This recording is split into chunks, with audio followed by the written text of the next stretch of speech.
Hello प्यारे बच्चों, आज हम आपके लिए लेकर आए हैं एक आत्मविश्वास राजा की कहानी।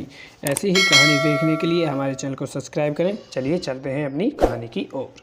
सालों पहले लखनपुर नाम के राज्य में भीमा नाम के राजा का शासन हुआ करता था। वह बहुत महत्वाकांक्षी था और अपनी प्रजा से बहुत प्यार करता था। उनके राज्य में चारों ओर खुशहाली थी, लेकिन राजा रानी खुद हमेशा दुखी रहते थे।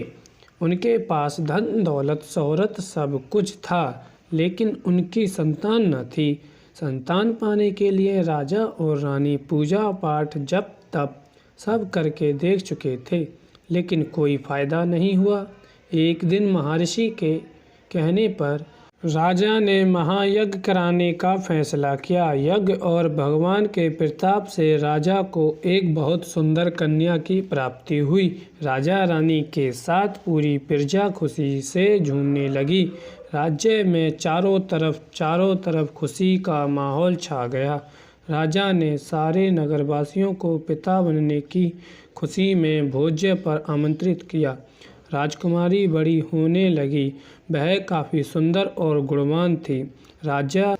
फिर राजा रानी उसे देखकर ही खुश रहने लगे, लेकिन एक दिन उनकी खुशी को मानो जैसे नज़र लग गई। राजकुमारी बीमार पड़ गई। बड़े बड़े वैद्य, नीम, हकीम सब इलाज में जुटने लगे, लेकिन कोई फायदा नहीं हुआ। दिन प्रतिदिन राजकुमारी की तबीयत हालत बिगड़ती जा रही थी और राजकुमारी के ऊपर कोई दवा असर भी नहीं कर रही थी। लेकिन राजा को लगने लगा कि अब क्या करा जाए। एक दिन दूर देश से एक वैद्य राजा के महल पहुंचा। देखने में वह अजीब सा था और उसने ठीक तरह से कपड़े भी नहीं पहने हुए थे, जिस वजह से सैनिकों ने उसे राजमहल में प्रवेश करने से रोक दिया।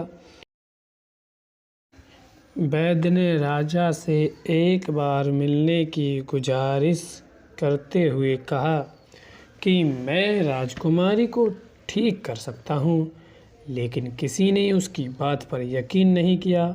सैनिक उस वैद्य को राजा के पास लेकर गए।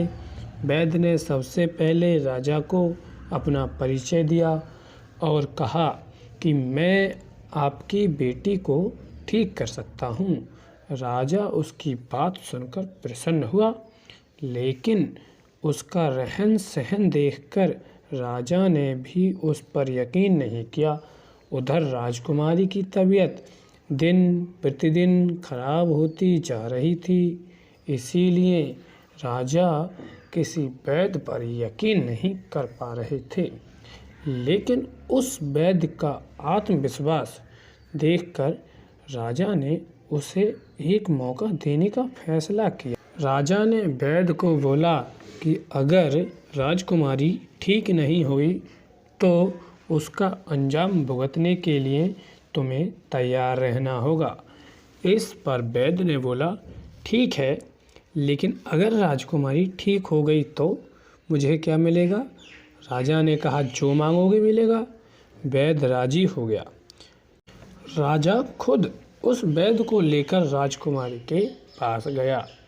राजकुमारी बिस्तर पर बेजान सी लेटी हुई थी।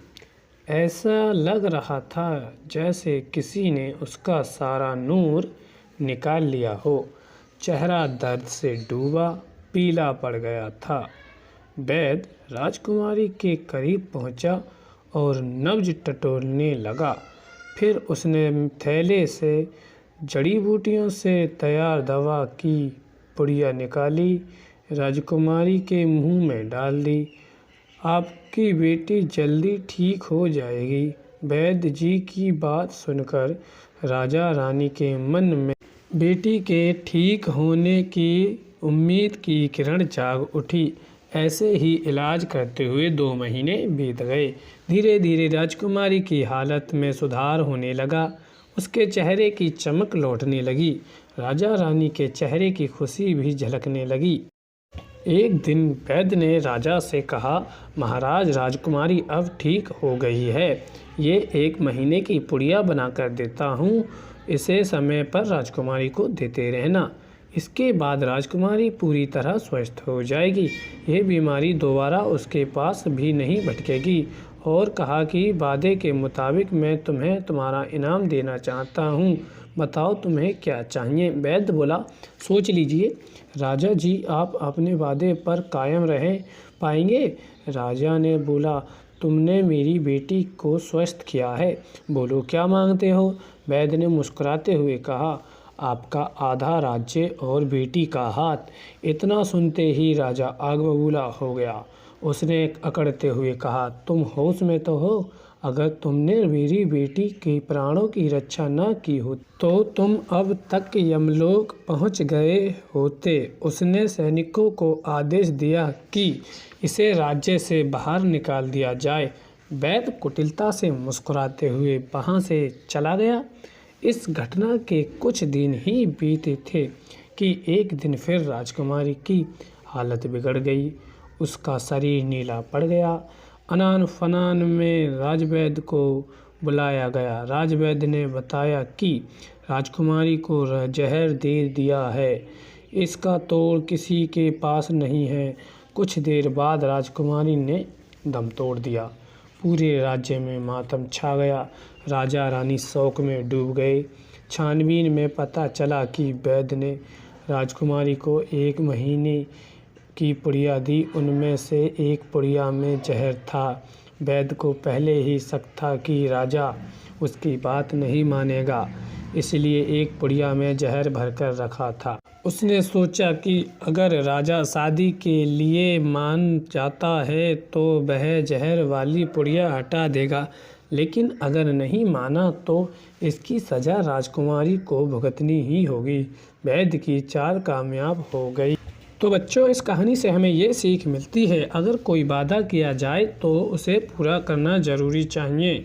अब बच्चों, हमारे चैनल को सब्सक्राइब करें और आपका धन्यवाद जो आपने हमारे साथ अपना टाइम बिताया। Thank you.